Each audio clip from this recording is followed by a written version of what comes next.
Dans une grande ville vivaient Hansel et Gretel, deux enfants toujours connectés au Wi-Fi, mais rarement écoutés par leurs parents, stressés par le travail et les factures.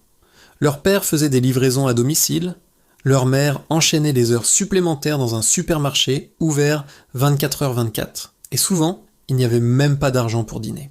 Un soir de pluie, une panne de courant survint, le réfrigérateur était presque vide, et dans l'obscurité, les adultes se disputèrent, croyant les enfants endormis.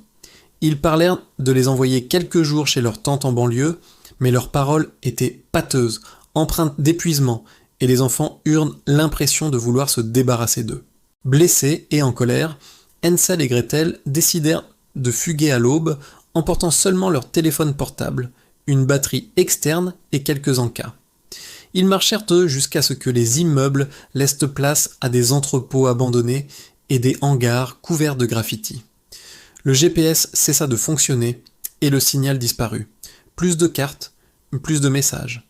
Pour ne pas se perdre, Hansel commença à photographier les murs ornés de fresques étranges, comptant utiliser ces images comme indice pour leur retour. Après des heures d'errance, fatigués et affamés, ils aperçurent au bout de la rue un bâtiment illuminé par 1000 lumières. On aurait dit une confiserie moderne, des vitrines remplies de logos de bonbons, des néons en forme de biscuits et de la musique pop à plein volume. Une femme élégante, aux cheveux argentés et lisses, une tablette à la main et un sourire aussi doux que de la barbe à papa les accueillit à la porte. Elle se présenta comme tante bonbon, influenceuse et propriétaire des lieux, un terrain de jeux numériques regorgeant de desserts, de jeux vidéo et d'espace pour les selfies.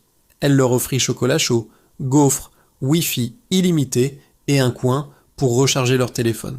Les enfants étaient aux anges. En échange, tante bonbon leur demanda un petit coup de main pour le contenu.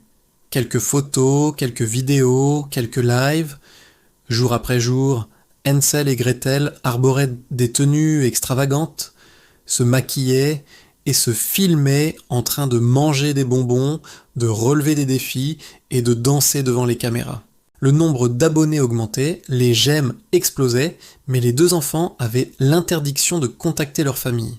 Tante Candy affirmait que leurs parents ne les méritaient pas et que, là, à l'écran, ils étaient enfin spéciaux. Gretel commença à se douter de quelque chose, lorsqu'en jetant un coup d'œil à sa tablette, elle découvrit combien d'argent cette femme gagnait grâce à leurs vidéos, alors qu'eux ne recevaient que des sucreries et des compliments. Un soir, alors que Tante Candy préparait un nouveau format, Gretel proposa un live surprise et suggéra d'utiliser le compte principal de l'influenceuse. Dès que la caméra fut allumée, Gretel lança le voile. Ils étaient mineurs, fugueurs, exploités comme mascottes pour gagner de l'argent.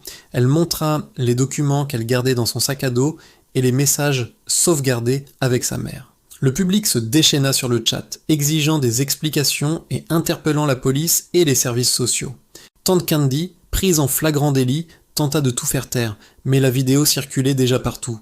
En quelques heures, la maison fut saisie et les enfants placés dans un centre de protection de l'enfance où ils retrouvèrent leur père en larmes.